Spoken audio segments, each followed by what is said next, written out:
യേശുവിൽ ഏറ്റവും പ്രിയമുള്ള സഹോദരി സഹോദരന്മാർ, ഇന്ന് 5-ാമത്തെ വെള്ളിയാണ്, നിയോഗ വെള്ളി. നമ്മുടെ എല്ലാ നിയോഗങ്ങളും ഉദ്ദേശങ്ങളും ദൈവത്തിന് സമർപ്പിക്കുക. ഓർക്കുക പ്രിയമുള്ളവർ, നമ്മുടെ ആഗ്രഹങ്ങളും നിയോഗങ്ങളും പദ്ധതികളും സമർപ്പിക്കുമ്പോൾ യേശുവിൻ്റെ നമ്മുടെ തമ്പുരാൻ്റെ പദ്ധതിയുമായി ചേർത്ത് വയ്ക്കുന്നതായിരിക്കണം. ഓർക്കുക, ഒരു സമർപ്പണമാണ്. ഈ സമർപ്പണം ഒരു പരാജയത്തിൻ്റെ അടയാളമല്ല, മറിച്ച് വിശ്വാസത്തിൻ്റെ ധീരമായ പ്രവൃത്തിയാണ്. എൻ്റെ കഴിവുകളും എൻ്റെ ബുദ്ധിയെയും ആശ്രയിക്കാതെ ദൈവത്തിൻ്റെ ജ്ഞാനത്തിലും സമയത്തിനും പൂർണ്ണമായി ആശ്രയിക്കേണ്ടത് അനിവാര്യമാണ്.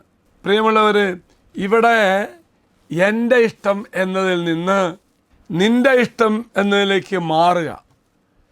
അപ്പോൾ എൻ്റെ ഇഷ്ടത്തിൽ നിന്നും ദൈവത്തിൻ്റെ ഇഷ്ടത്തിൽ മാറണം. ആ ഉദാഹരണമാണ് ഗെത്സമൻ തോട്ടത്തെ പ്രാർത്ഥന. യേശുവിൻ്റെ പ്രാർത്ഥന ഇത് പ്രതിഫലിപ്പിക്കുന്നു. കർത്താവേ, എൻ്റെ ഇഷ്ടമല്ല നിൻ്റെ ഇഷ്ടം. ഓർക്കുക പ്രിയമുള്ളവരെ, ഈ നിയോഗ വെള്ളിയിലൂടെ എൻ്റെ നിയോഗങ്ങൾ, ആഗ്രഹങ്ങൾ ദൈവസന്നിധിയിൽ സമർപ്പിച്ച് പ്രാർത്ഥിച്ചുകൊണ്ട് അനുഗ്രഹം പ്രാപിക്കുവാൻ ദൈവം നമ്മെ എല്ലാവരും അനുഗ്രഹിക്കട്ടെ. നിങ്ങൾ തീർച്ചയായിട്ടും വരണം. ഇന്ന് പ്രത്യേകിച്ച് ആദ്യമായിട്ട് അക്ഷരം കുറിക്കുന്ന മക്കൾക്ക് വേണ്ടി പ്രത്യേക പ്രാർത്ഥനയുണ്ട്. കുട്ടികൾക്ക് വേണ്ടിയും പ്രത്യേക പ്രാർത്ഥനയുണ്ട്. അനുഗ്രഹം പ്രാപിക്കാൻ കർത്താവ് നിങ്ങൾ ക്ഷണിക്കുക. ഏതാവശ്യത്തിലേക്കും കർത്താവ് നിൻ്റെ നിയോഗം സ്വീകരിക്കും. നിയോഗം സ്വീകരിച്ചിട്ട് കർത്താവ് എൻ്റെ ജീവിതത്തിൽ ഇടപെടും. അപ്പം അനുഗ്രഹത്തിൻ്റെ, അഭിഷേകത്തിൻ്റെ, വ്യക്തിപരമായ ഇടപെടലിൻ്റെ ഒരു നിമിഷമായി മാറട്ടെ എന്ന് പ്രാർത്ഥിക്കുന്നു. അച്ഛന് ആശ്വാസം തരാം.